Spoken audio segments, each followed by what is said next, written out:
எப்போதுமே சாந்தமாக இருக்கும் தெய்வானை ஆத்திரத்தில் மிதித்ததில் இருவர் உயிரிழந்த சம்பவம் தமிழ்நாடு முழுவதும் அதிர்வலைகளை ஏற்படுத்தியது. எப்போதுமே தனக்கான தனி குளியல் தொட்டியில் உற்சாக குளியல் போடுவதும் நடைபயிற்சி செல்வதுமாக இருந்த தெய்வானையின் வாழ்க்கை இந்த சம்பவத்திற்கு பிறகு முற்றிலுமாக மாறியது.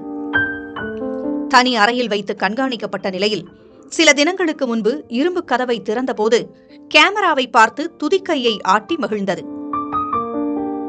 சாப்பிட்டாயா, தண்ணீர் குடித்தாயா என்று மருத்துவர்கள் கேட்ட கேள்விகளுக்கு மழலை மொழியில் தலையை அசைத்து பதில் சொன்னது தெய்வானை.